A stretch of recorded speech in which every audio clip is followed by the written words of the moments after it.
Hola a todos y bienvenidos a su podcast Hablando en Acero. Los saludo con muchísimo gusto, esperando que disfruten este nuevo episodio, así como a mis compañeras Susana Torres y Alexis Nando. ¿Cómo están esta semana? Hola, Mos. Muy bien y saludo a todos los que nos escuchan. Feliz de acompañarlos a todos ustedes y poder platicar contigo y con nuestros podescuchas y por supuesto también contigo, Alexis. Hola, ¿cómo estás? Hola, Susi, y hola, Mos. Yo muy bien por acá. ¿Y ustedes? Antes de comenzar, yo quisiera invitar a todos nuestros escuchas para que nos dejen comentarios sobre qué y quién les gustaría escuchar por acá. Tal vez alguien del medio, experto en acero, o por qué no, pues algún proyecto interesante. Los escuchamos y en este caso pues también los podemos leer, todos sus comentarios. Y como ya todos ustedes saben, pueden dejarnos sus comentarios en el canal de YouTube o en nuestras redes sociales. Dicho eso, vamos ahora a platicar un breve resumen de nuestro programa pasado. Su, ¿qué vivimos en el sector económico? Gracias, Mos. Fíjate que platicamos sobre Evergrande, la segunda empresa constructora más grande en China, y el problema financiero con el que están pasando. En la parte de proyectos hablamos sobre la inauguración de la autopista urbana Siervo de la Nación, que funcionará como acceso para el nuevo aeropuerto internacional Felipe Ángeles. Para la sección de innovación digital, Oscar Sánchez nos platicó sobre la visión computacional, una tecnología que busca acercarse a la visión humana e inversión digital, algo así como Robocop. Sí, tal cual como Robocop. Y para la sección de ¿Sabías qué? Les platiqué sobre el recién inaugurado Museo del Futuro, un edificio con elementos impresos de acero en 3D, y tuvimos como invitado a Gustavo Belizia, socio y el gerente operativo de Brasilia Cubo, que es esta startup de construcción modular El Acero. Si se perdieron ese programa, pues los invitamos a que puedan escucharlo otra vez a través de nuestras redes sociales. Dicho este muy breve resumen, vámonos con la semana, Su. ¿Qué nos tienes?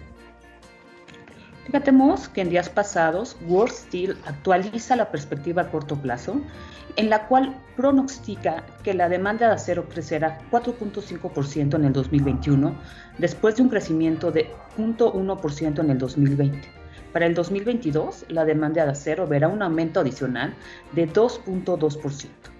Importante estas cifras para hacer todas las previsiones para el siguiente año. El pronóstico actual está asumiendo ya que las vacunaciones en todo el mundo van a aumentar y la propagación del virus es probable que empiece a disminuir.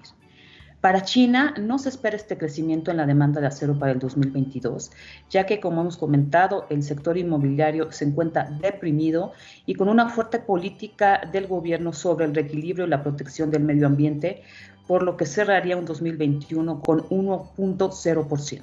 ¿Y cuál es la perspectiva para México? Para México, Alexis, la demanda de acero crecerá 12.9% en el 2021 y alcanzará los 24.5 millones de toneladas, después de un 2020 donde tuvimos números negativos con menos 12.1%, y para el 2022 se estima un crecimiento del 4.3%. Cambiando un poco de tema, vamos a hablar de los indicadores económicos para México.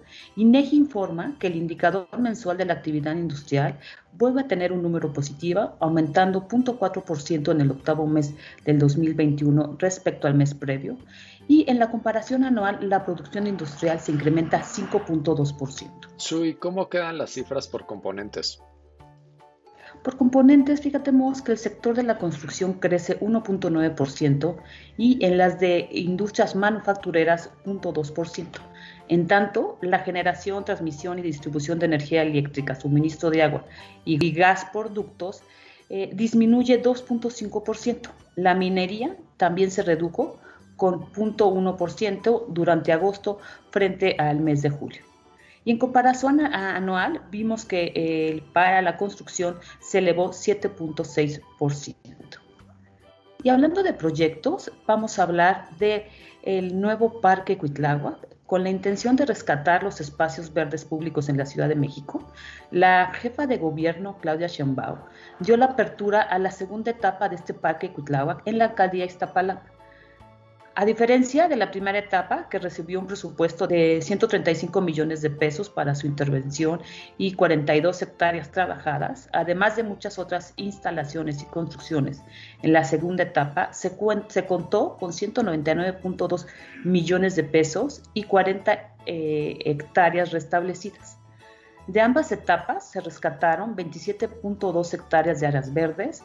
Además, se sembraron 122.970 plantas y 19.292 árboles fueron plantados, mientras que fueron rescatados 7.1 hectáreas de los cuerpos de agua. Oye, Su, y escuché por ahí que se creó un campo de béisbol, ¿es cierto? Fíjate que estás en lo correcto, Alexis. Sí se construyó un campo de béisbol en un área total de 30.120 metros cuadrados y cuenta con una zona de gradas con capacidad para 600 espectadores y presenta un diseño con una base de especificaciones y medidas oficiales. A dicho evento, Claudia Sheinbaum hizo el lanzamiento de la primera bola. Iztapalapa es una de las delegaciones más pobladas de la Ciudad de México, ya que tiene algunos años que han propuesto proyectos para mejorar la calidad de vida de los habitantes. Y yo creo, Su, que este proyecto sin duda ayudará a que sea posible. Susi, de nuevo muchas gracias por estos interesantes datos que nos presentas y cerramos la sección para ahora pasar con Mos, que nos platicará de otro dato curioso del acero. Muchas gracias, Alexis. Hoy lo que les quiero platicar es una profesión interesante que todos hemos visto en alguna película. Bueno, espero que casi todos hayan visto, ¿no? Y aquí va. ¿Sabían que existieron artesanos que para elaborar sus piezas utilizaban el acero como materia prima? Hoy vamos a hablar justamente de estos artesanos llamados armeros. Y se preguntarán, pues, ¿qué es un armero? Y existen varias versiones en la literatura, pero solamente les voy a platicar de dos versiones que me hicieron sentido a mí. Una de ellas menciona que son los productores relacionados con la fabricación y mantenimiento de elementos compuestos por placas de metal en sus diversas formas. Y la otra son profesionales encargados de pulir las armaduras, los llamados armeros. Así que nos enfocaremos a hablar de esto, de las armaduras. Pero no de construcciones, sino de armaduras de protección. Pues cuando la humanidad tenía estas batallas hace mucho tiempo, pues tenía que enfrentarse a un combate de cuerpo a cuerpo e intentaba protegerse de alguna forma. Primero lo intentaron con pieles de animales, luego con cuero y por último con las armaduras. En un principio los egipcios en el año 4000 a.C. comenzaron a crear armaduras hechas principalmente de pieles con bronce. Posteriormente, los romanos y los griegos crearon sus propias armaduras. Los griegos elaboraron espinilleras, armaduras de peto y espalderas forjadas de una sola pieza o concesionadas con láminas de metal empalmadas con bases acolchonadas. Los romanos, por su parte, crearon una armadura llamada loriga, que seguro dije mal, como todo lo que pronuncio en otro idioma, la cual está compuesta por escamas de metal. Esta les cubría la mayor parte del cuerpo, la espalda, el pecho, los hombros, el vientre y las caderas. Y por cierto, también ellos innovaron e incluyeron un casco para cubrir sus cabezas. Pero fue a partir realmente de la Edad Media, marcada en el periodo del año del 476 después de Cristo y hasta 1495, donde se marca un parteaguas. Pues tras los comienzos de las armaduras con los egipcios, en este periodo empiezan a fabricar armaduras forjadas en metal y es el génesis de otra gran evolución. Pues el diseño, partes y materiales con los que se fabricaban las armaduras tuvo un proceso de desarrollo y perfeccionamiento. Esto gracias al aumento de energía con la que los proyectiles eran lanzados y obviamente la dureza de estos mismos proyectiles. Y en lo que respecta a los materiales, se fue perfeccionando tanto la técnica llegando a las armaduras con un acero que no solo era un acero común y corriente, sino que era un acero con un tratamiento térmico de temple. Pues este material les permitía forjar armaduras más resistentes y aparte modulables. Y también evolucionó la vestimenta. Ya hablamos que los romanos crearon la armadura llamada loriga, pero para el siglo XI, cuando comenzaron las cruzadas, alargaron las lorigas creando una armadura conocida como brúnica o brunia, que solo llegaba a las caderas y posteriormente llegaba ya hasta los muslos. Después se forjaban cota de malla o jeracería hechas con el objetivo de proteger el cuello y la cabeza. Esta prenda está elaborada por argollas entrelazadas entre sí y poco a poco fueron incorporando mangas hechos de este mismo material, primero cortas y luego largas para proteger todas estas partes del cuerpo que no estaban protegidas. Y por último, el casco, que comenzó siendo cónico sin visera, para el siglo XI se le agregó un apéndice nasal recto. Para el siglo XIII, el casco evolucionó a yelmo con visera y barbera y finalmente para el siglo XV aparecieron variaciones para yelmos, la celada y el almacete, que si me preguntan no sé qué es, pero lo pueden investigar. Mos, y seguro quienes portaban estas armaduras, pues yo supongo que debían de tener una muy buena condición física para portarlas, ¿no?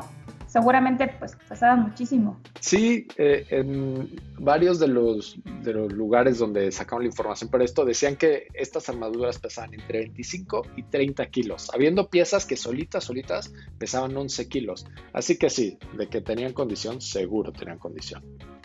Pues yo creo que hoy en día ya no portamos armaduras como las de antes, sino que ahora pues se pueden hacer protecciones mucho más seguras con un peso mucho más ligero como es el acero. Y Mos y Su, ahora pasamos a una entrevista muy especial y quiero contarles un poco sobre nuestros invitados. Obviamente Su nos va a explicar mucho más a detalle, pero recientemente participamos en el Festival de Arquitectura y Ciudad Mextrópoli 2021, en donde tuvimos pues la increíble oportunidad de participar en 2 instalaciones efímeras acercando nuestros productos en el medio de la cultura arquitectónica. Una de esas instalaciones fue el Pabellón Mextrópoli 2021 Meeting Column, realizado por el despacho de arquitectura chileno Azócar Catrón. Construido con 840 kilogramos de varilla recta número 3, la propuesta se convierte en una experiencia individual. Es un edificio fantasma, como ellos lo llaman, que se desmaterializa. Un tótem como punto de encuentro, un gesto muy claro y legible, y tiene una connotación de una arquitectura virtual y por tanto permeable y transparente, pues que tiene mucho sentido con el momento que vivimos actualmente. Con esta breve introducción, Susi, por favor, preséntanos a nuestros invitados de hoy. Con mucho gusto, Alexis. Hoy nos acompaña el estudio chileno de arquitectura Azócar Catrón. Azócar Catrón están establecidos en Concepción, Chile, en el año 2016.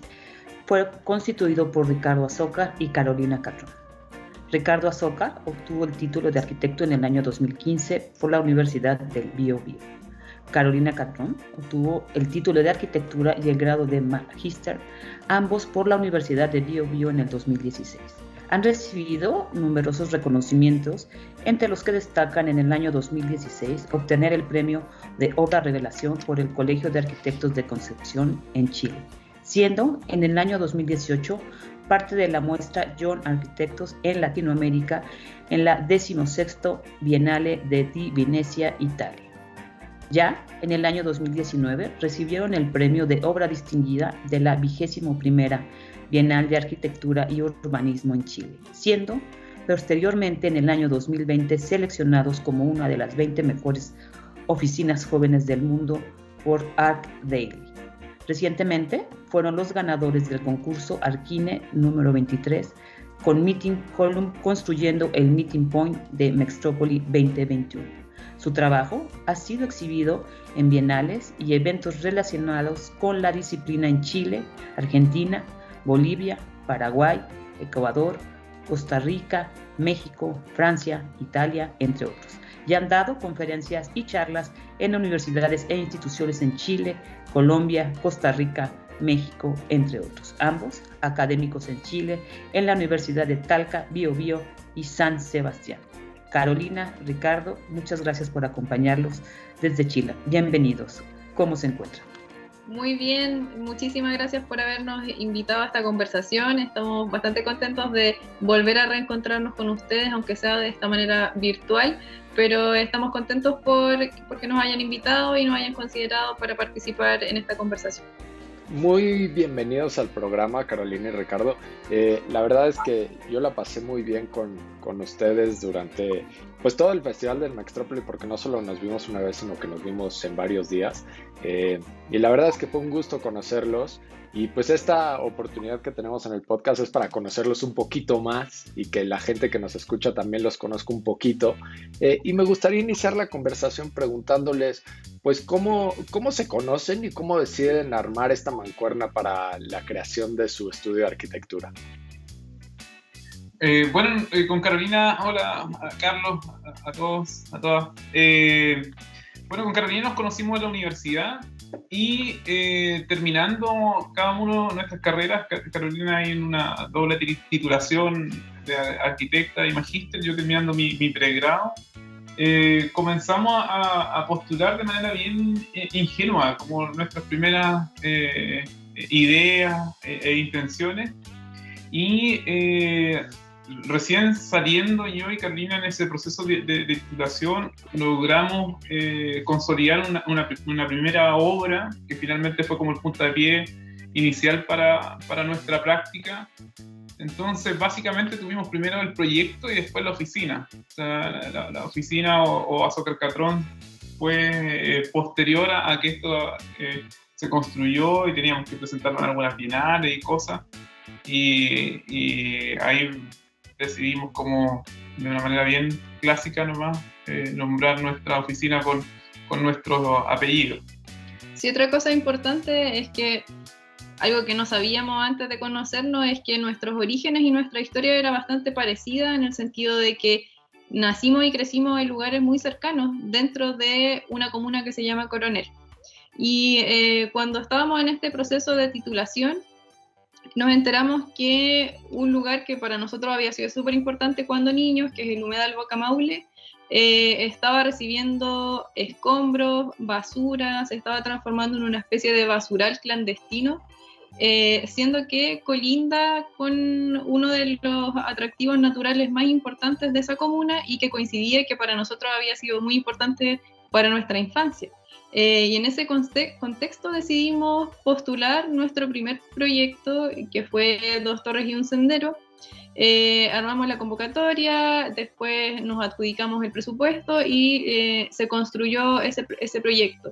En ese primer inicio, todo era bastante ingenuo, por así decirlo, muy intuitivo, y ni siquiera pensábamos que íbamos a seguir trabajando juntos, que nuestra oficina iba a tener el nombre que tiene, sino que nos interesaba dar solución a un problema que nosotros considerábamos importante dentro de un lugar que también nos interesaba poner en valor.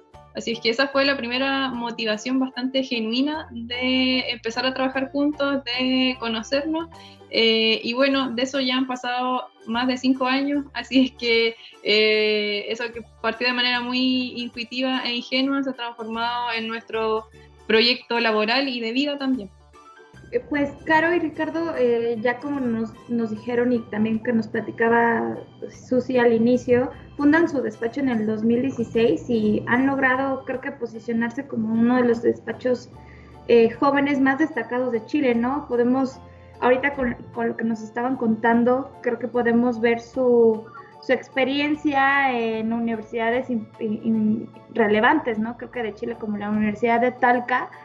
Y viendo también un poco lo que nos contaban ahorita, que pues coinciden en varias cosas que yo creo que es el destino, ¿no? Que nos pone en el camino personas interesantes y que tenían que trabajarse y conocerse. Pero justo empezando en estos primeros años y que ya nos cuentan cómo empezaron de uno de sus primeros proyectos, ¿cuál es su inspiración en el estudio? ¿Hay algo que los mueva, que los motive en conjunto? Sí, bueno, es una combinación de varios factores.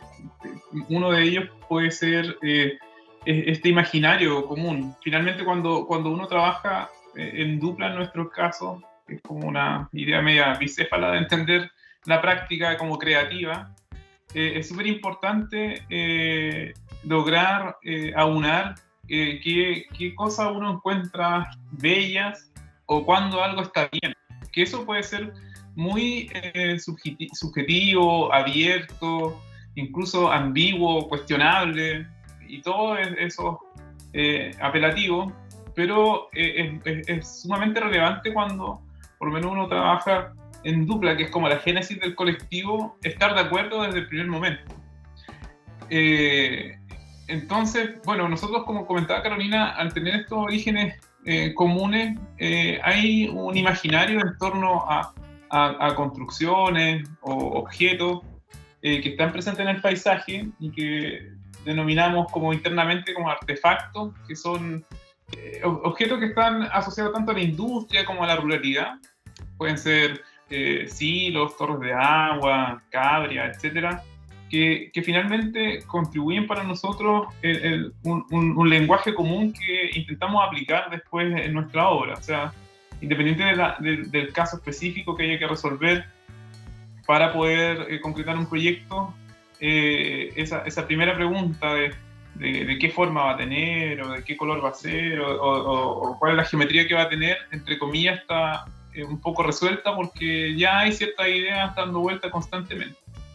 Y por otro lado, también, bueno, nos interesa que existan ciertas problemáticas asociadas al caso que resolvemos, y que más allá de si la problemática es social o personal, que haya algo, que haya un caso, que haya una pregunta, que exista algo que podamos como discutir, y que finalmente eso contribuya a armar un relato más complejo del propio proyecto, y no solo que sea algo bonito o feo, sino que contribuya a contar una historia posterior, a poder armar un caso sobre la propia respuesta, no solo que sea el proyecto y fin.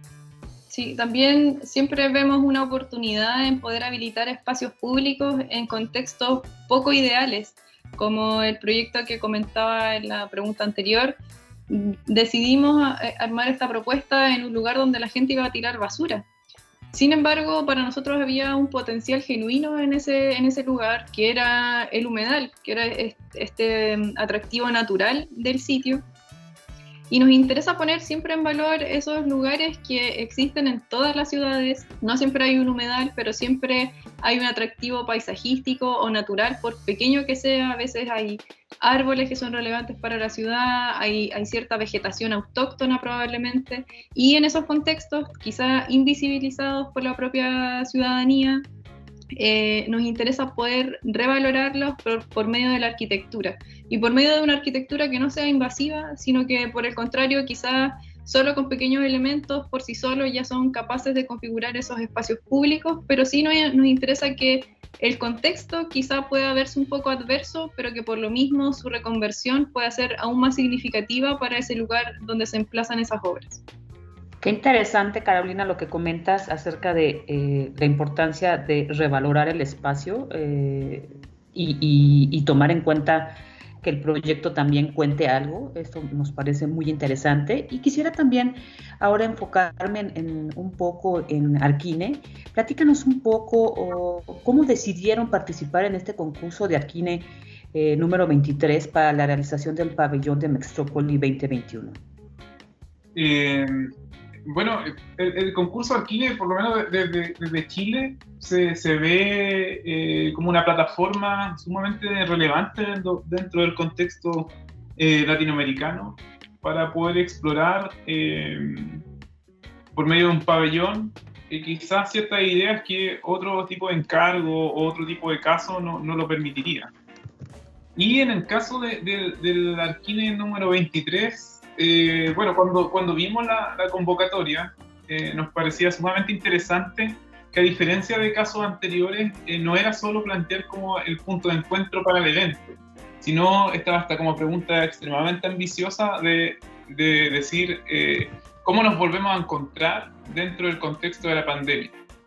Entonces, para nosotros, como ya veníamos operando dentro de estos conflictos que comentaba Carolina, o entender que cierta autonomía que puede tener la arquitectura como un objeto puesto en un lugar y ser capaz de, con ese objeto, denotar ese lugar o ponerlo en valor, considerábamos que esta convocatoria era una oportunidad para nosotros para poder explorar algo nuevo dentro de un contexto que globalmente era súper complejo. Entonces, ¿cómo nos volvemos a encontrar por medio de una instalación súper acotada, con un presupuesto súper acotado, dentro de un festival que era igual bien específico?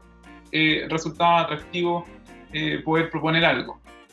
Y bueno, en nuestro caso, la misma propuesta viene ligada a lo que veníamos haciendo, pero como decía Carolina, igual tiene esa lógica como global, o sea, como que en todos lados del mundo están estos espacios abandonados, y bueno, en todos lados del mundo la gente no se podía como encontrar. Entonces la respuesta o la propuesta apuntaba a tener esa doble lectura. Por un lado, reconocer los problemas de la pandemia para poder encontrarse, donde era difícil encontrarse en un lugar cerrado, o tenía esta condición como de que necesitaban cierto distanciamiento para poder encontrarse a las personas, pero paralelamente igual queríamos hacer una obra que trascendiera como el caso de la pandemia y pudiera ser entendida en un par de años más solo como un objeto que hablara de arquitectura. Y por ahí viene igual esta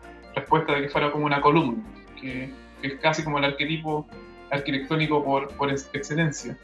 Sí, también era importante para nosotros tener la posibilidad, en ese momento cuando postulamos era solo una posibilidad, de tener una obra en el extranjero.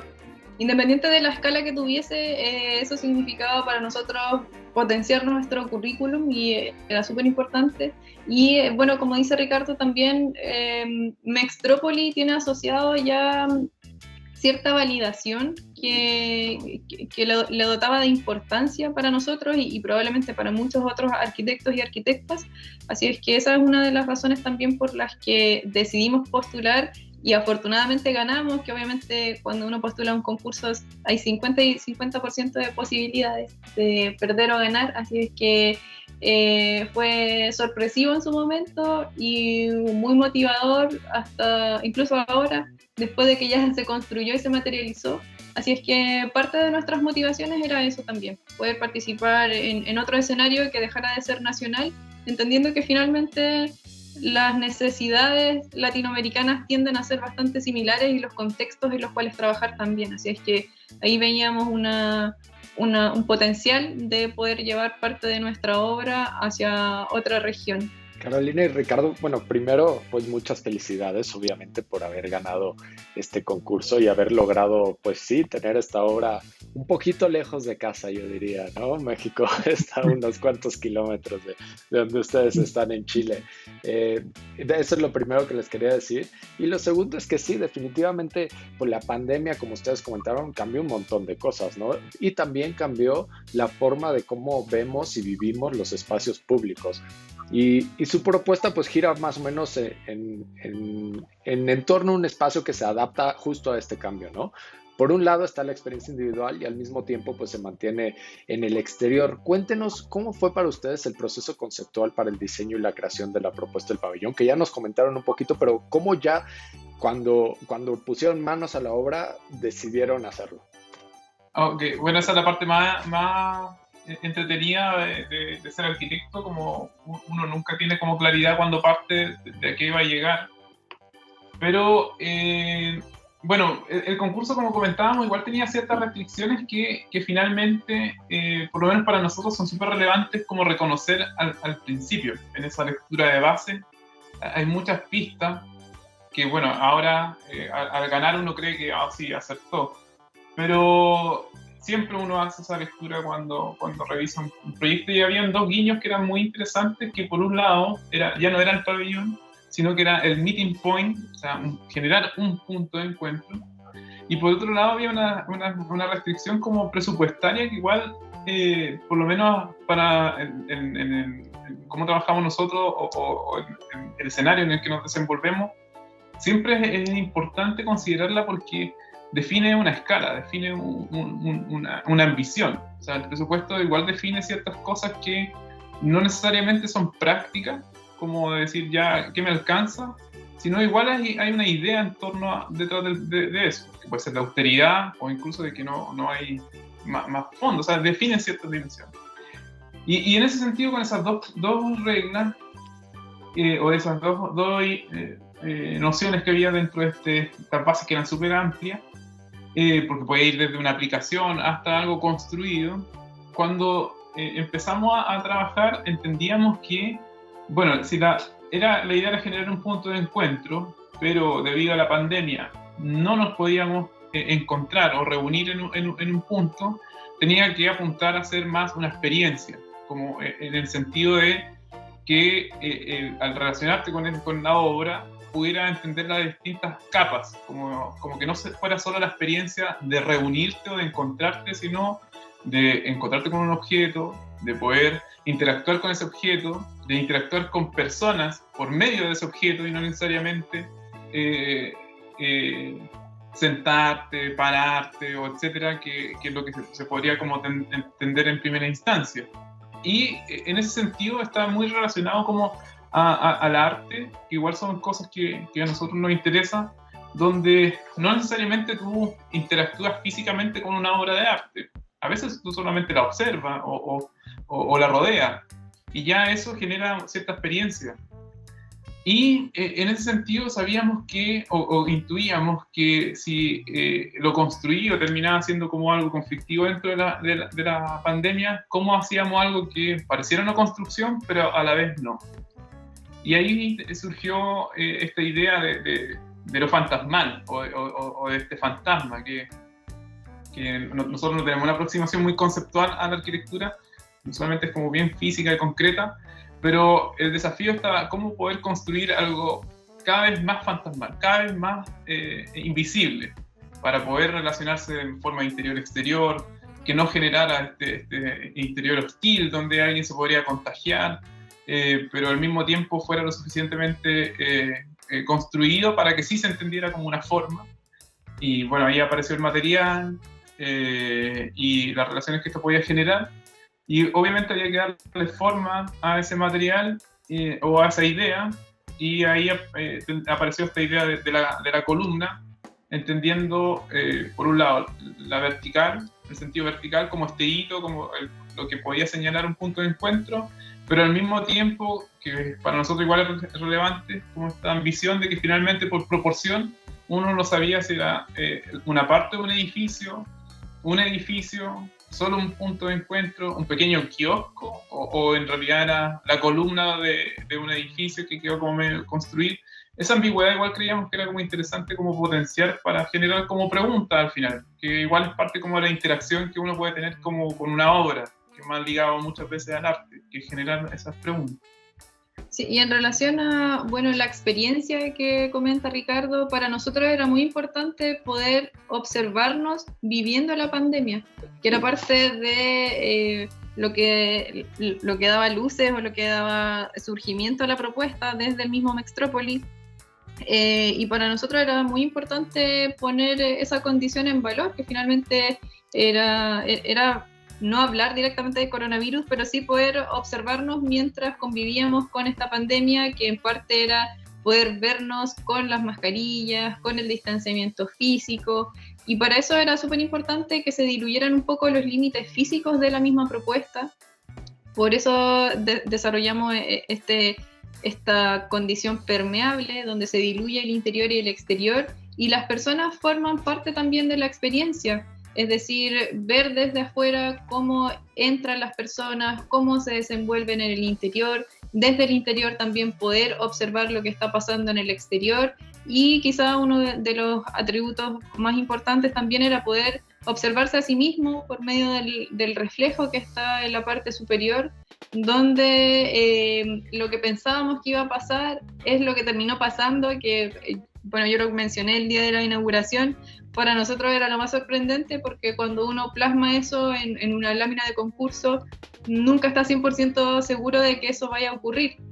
Pero finalmente que la gente entrara y efectivamente mirara hacia arriba, quisiera sacarse una foto de sí mismo en ese reflejo, para nosotros significa que esa experiencia sí resultó, y probablemente también ha sido muy interesante para quienes la visitan, porque si no, creo que no se sacarían una foto en ese lugar, consigo mismo en ese reflejo. Así es que creo que eso fue súper importante, la manera en la que resultó positivamente, y finalmente creo que también se cumplió esta idea de la experiencia, donde no solo la obra participa, sino que también las personas que interactúan con ella, que era lo más importante que nos interesaba conseguir. Y yo creo que también parte esto de lo que comentaban hace un momento, ¿no? El partir de un presupuesto que ya te marca el concurso, que a lo mejor esto que ustedes mencionan de un concepto de edificio fantasma, que a lo mejor lo habrían podido lograr con, por ejemplo, con el vidrio, ¿no? Que es un material translúcido que puedes ver el dentro y el afuera, pero ¿qué tan crucial fue la previa selección de los materiales, como en este caso la varilla, para lograr desarrollar justo este concepto? ¿Fue parte del presupuesto o querían sí marcar una limitante, ¿no? De aquí está el adentro y aquí es el afuera. Sí, bueno, el material era sumamente importante para poder entender que la obra igual era un volumen, era un objeto construido y no que fuera 100% transparente, sino que en realidad como que se diluyera en el lugar. O sea, a diferencia del vidrio, por ejemplo, que podría ser algo así permeable y transparente, pero el objeto finalmente termina desapareciendo, esta varilla o la misma malla podía generar de una manera más concreta la definición de la propia estructura y que al mismo tiempo fuera como transparente o ventilado. Entonces, desde el primer momento, bueno, elucubramos en algún momento que fuera de madera o algo por el estilo, pero la dimensión, finalmente la escala de la misma varilla hacía que esto pudiera tener como menos densidad, que eso era como importante a la hora de poder definir cómo se iba a percibir el proyecto, como algo monolítico, pero al mismo tiempo como transparente. Y como llegar a ese equilibrio, la varilla terminaba siendo la mejor opción. Sí, habían algunas condiciones técnicas que a nosotros nos interesaba poner en valor y para ello el acero era importante. De hecho, la propuesta fue pensada siempre en acero.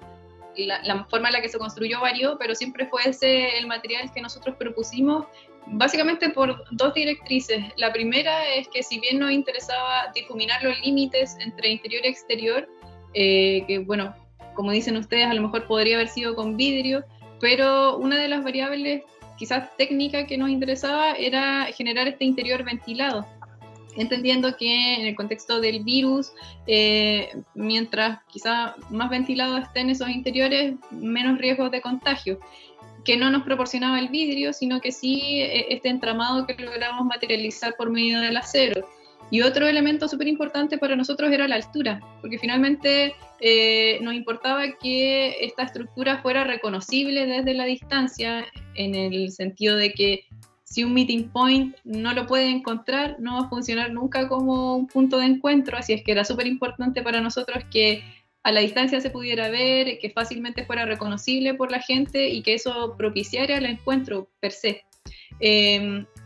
Bueno, originalmente estaba planteado que se ubicara en otro lugar y que también por eso nacía a la altura, pero finalmente el lugar donde quedó de manera permanente creo que de todas maneras favoreció muchísimo la altura que tiene el proyecto porque puede verse desde las esquinas exteriores de la calle, así es que esas dos directrices, que generar un interior ventilado y favorecer la altura, no lo habríamos podido hacer con un material diferente. Y justamente siguiendo este mismo tema, Carolina, ¿cuáles dirían ustedes que fueron los mayores desafíos y aprendizajes como equipo durante todo el montaje del pabellón? Varios aprendizajes hemos tenido en este proyecto. Creo que en primera instancia, quizá en términos de la construcción, originalmente nosotros lo habíamos propuesto con malla ACMA, que es la malla que se utiliza en construcción para acompañar el hormigón, pero finalmente el proyecto se construyó respetando el distanciamiento de esa malla, pero se construyó varilla por varilla. Eso significó primero cambios en términos de tiempo, obviamente requirió mayor trabajo y mayor constancia de quienes prefabricaron esta grilla, y también requería cierta precisión, que creo que para eso a lo mejor se necesitó un poco más de tiempo o tal vez más especificaciones en los mismos planos o quizás que nosotros volviéramos a dar algunas especificaciones para evitar el margen de error. Originalmente el objetivo de trabajar con la malla era que, como ya venía prefabricada, el margen de error era menor y obviamente al prefabricar cada sección de manera artesanal y manual, ese margen de error aumenta.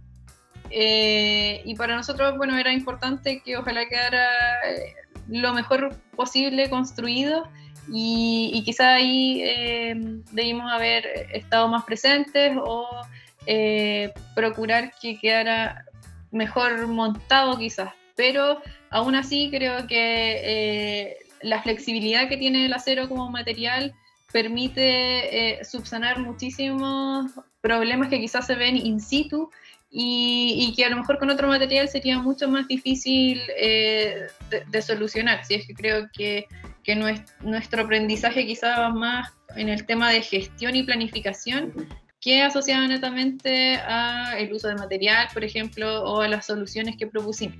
Sí, en ese sentido, reforzando lo que dice Carolina, como era o como ha sido nuestra primera obra afuera,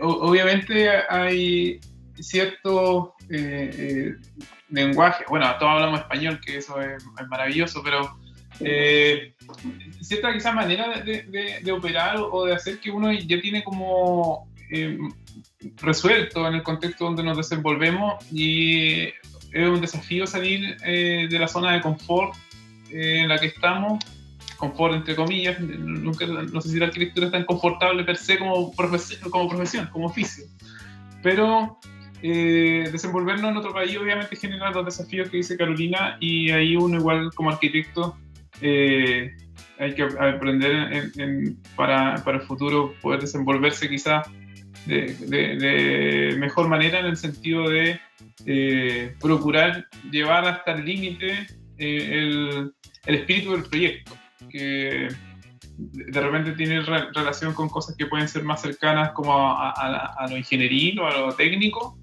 que para nosotros son igual de relevantes que todo lo conceptual o poético que puede tener una obra. O sea, una cosa no quita la otra. Entonces creemos que se logra muy bien un aspecto y el otro puede haber sido mejor, pero entendemos que aparece una nueva dimensión, que es lo que me comentaba Carolina, de que esta dimensión artesanal. O sea, igual es súper impresionante, por lo menos para nosotros, de imaginar algo que pensábamos sumamente tecnológico, y prefabricado y fácil, a traspasar todo a un sentido muy, muy artesanal, que igual hay una dimensión que obviamente, que lo comentábamos al final de Mextrópoli, surge como un nuevo relato, que ya no es el relato con el que uno parte un proyecto, con el que uno lo idea o participa en un concurso, sino está ese relato de lo real, de lo que fue,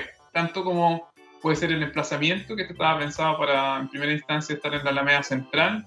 Después fuimos, de hecho, a la Alameda estando en Ciudad de México, y veíamos a la gente y nos imaginábamos cómo pudo haber sido el mismo proyecto en ese lugar, y hasta donde está ahora, que igual es un lugar increíble, pasan muchas cosas, pero nosotros mismos generamos un nuevo relato en torno a lo que finalmente es, y eso finalmente igual es una experiencia. O sea, el proyecto ahora parece sumarse como a este skyline de otro edificio de Ciudad de México, y eso sin lugar a dudas termina siendo un valor para el proyecto, y algo que no estaba, tal como la forma de construir, no estaba en la génesis del proyecto.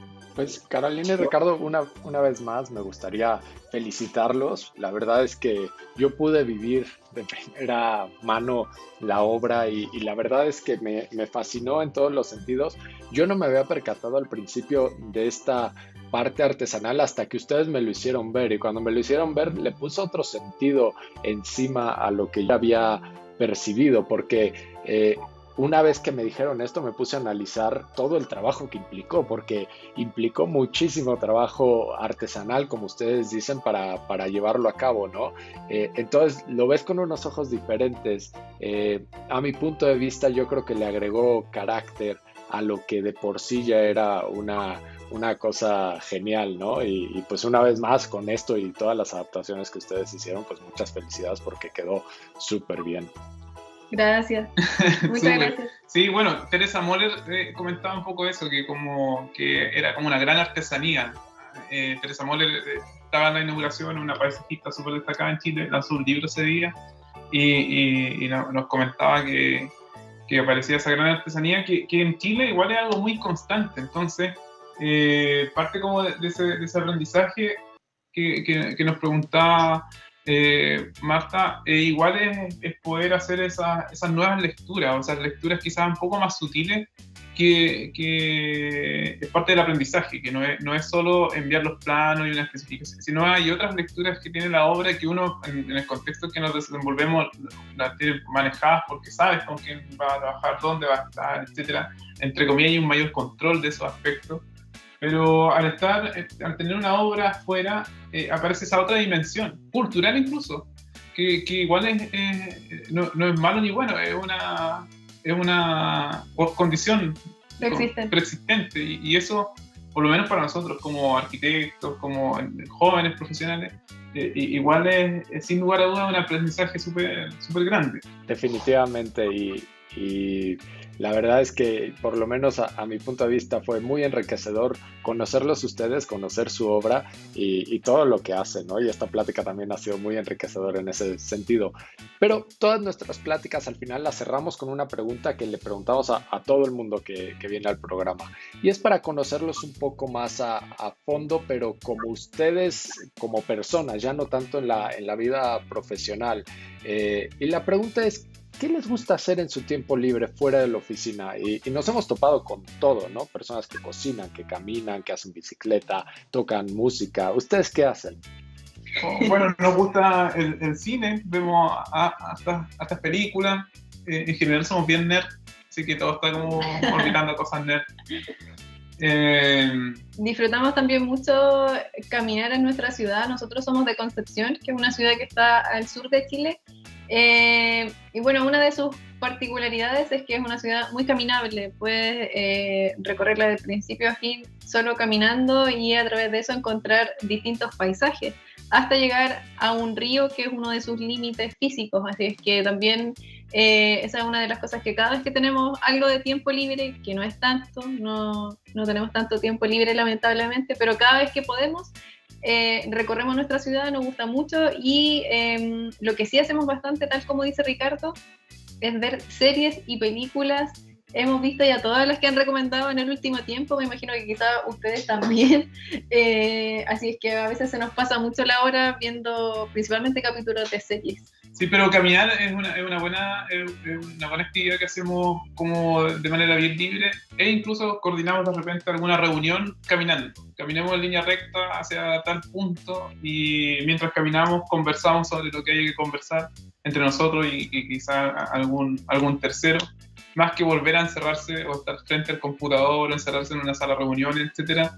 Preferimos como caminar a algún lugar y ahí conversar de lo que tengamos que conversar. Sí, cobró mucho protagonismo, sobre todo ahora en esta época de pandemia, que bueno, ahora hay mayores libertades acá en Chile, pero en su momento era muy restrictivo, se podía salir solo algunos días de la semana, cierta cantidad de horas, así es que aprovechábamos esos pases que nos daban para salir, justamente para ir a caminar. Así es que las compras de supermercado o de otras cosas las hacíamos por internet para que nos quedara ese salvoconducto libre para poder salir y disfrutar un poco del aire libre y de la naturaleza. Así es que se ha transformado en algo súper importante dentro de nuestra rutina. Sí, 100% revalorado, sí. Debido a la pandemia. O sea, caminar de forma ociosa, sin lugar a dudas, es nuestro pasatiempo.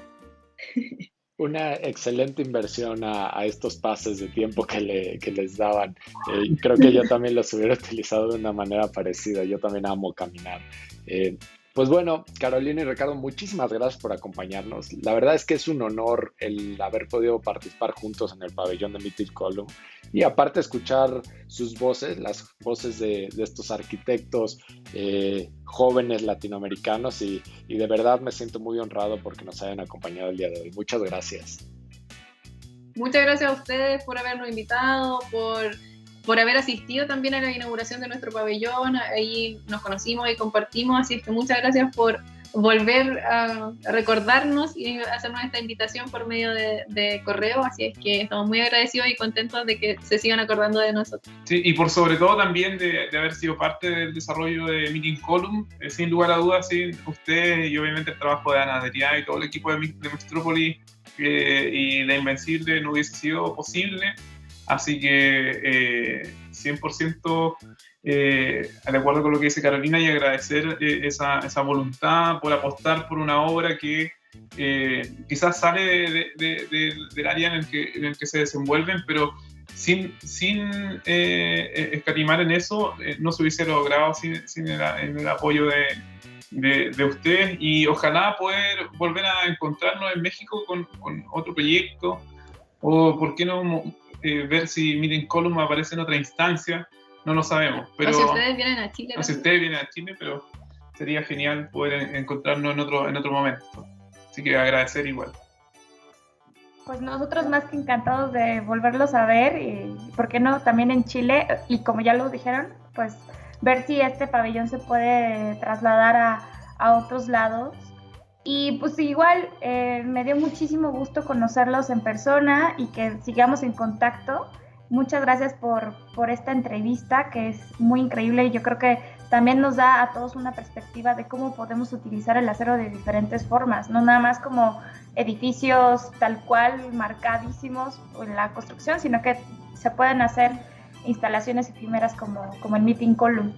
Y a todos los que nos escuchan, los invitamos a que vayan a visitar el pabellón, que todavía se encuentra en Laguna. Es un espacio de arte en la calle de Doctor Erazo, 172, en la colonia Doctores, aquí en Ciudad de México. Y pues compartan sus fotos, ahí pueden taguear a Sol Carcatrón, a Gerdau Corsa, a Arquine, Mextrópoli, La Invencible. Y en la sede podrán encontrar pues un QR con la información de nuestra varilla. De nuevo, muchas gracias Ricardo y Carolina por estar con nosotros. No, muchas gracias a ustedes, felices de estar acá y de conocer todo su trabajo. Sí, y que tengan una buena tarde, sí, y una buena semana también. Saludos a todos los que nos escuchan también. Carolina, Ricardo, encantados de tenerlos por acá. Muchas gracias por esta increíble entrevista y esperamos volver a trabajar juntos. Y si te gustó este episodio, suscríbete a nuestro canal y activa las notificaciones para que no te pierdas uno solo de nuestros videos.